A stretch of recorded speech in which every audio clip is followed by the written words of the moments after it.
हिंदुस्तान की हिफाजत की दिशा में लगातार जुटा इसरो अब एक और ब्रह्मास्त्र को अंतरिक्ष में तैनात करने वाला है, जो करोड़ों भारतीयों का फख्र से सीना चौड़ा कर देगा।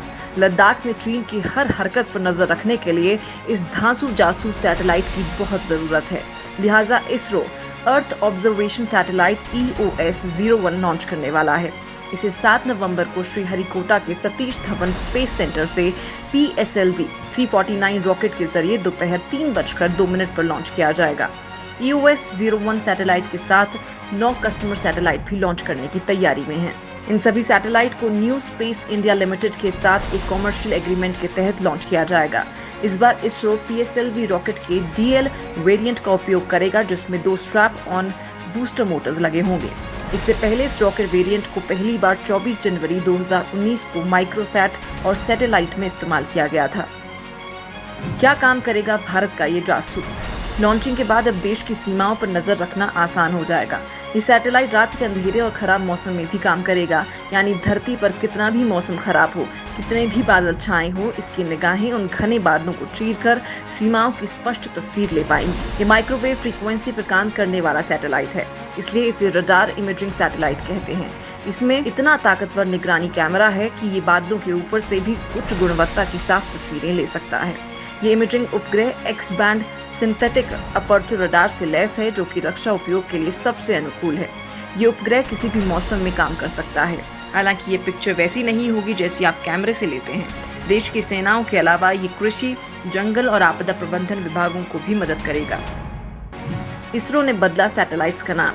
दोस्तों, इसरो ने अपने अर्थ ऑब्जर्वेशन सैटेलाइट के नामकरण का नया तरीका अपनाया है।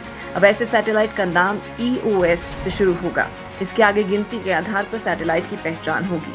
नामकरण के नए तरीके के अनुसार इसरो के radar imaging satellite RISAT 2BR-2 का नाम अब EOS-01 होगा।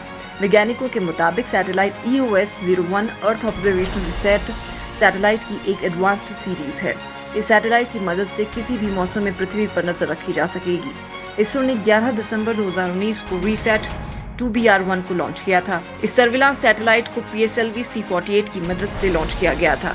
इस साल 17 जनवरी को GSAT-30 को European space port French Guiana से लॉन्च किया गया था। चीन की हर चाल पर रहेगी नजर। इस सैटेलाइट से भारतीय सेना दुश्मनों पर आसानी से नजर रख सकेगी।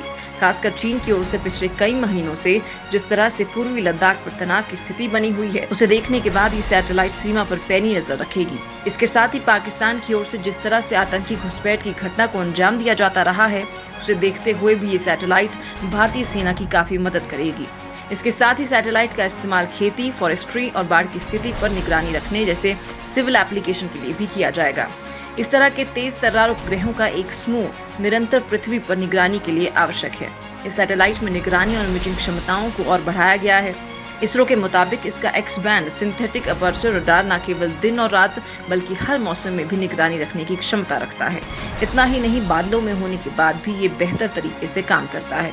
इससे 1 मीटर के रेजोल्यूशन तक जूम किया जा सकता है, यानी अगर 2 वस्तुएं मात्र 1 मीटर दूरी पर रखी हैं तो दोनों की अलग अलग पहचान भी कर सकता है। धरती पर मौजूद किसी बिल्डिंग या वस्तु की तस्वीर ये रडार दिन भर में 2 से 3 बार ले सकता है। ये सैटेलाइट भारत की सिक्योरिटी एजेंसियों के लिए किसी वरदान से कम नहीं होगा, क्योंकि इसके जरिए न केवल भारत की सीमाओं से होने वाली घुसपैठ पर नजर रखी जा सकेगी, बल्कि इससे भारतीय सेनाओं को पाकिस्तान अधिकृत कश्मीर में चल रहे जिहादी कैंपों पर नजर रखने में बहुत मदद मिलेगी।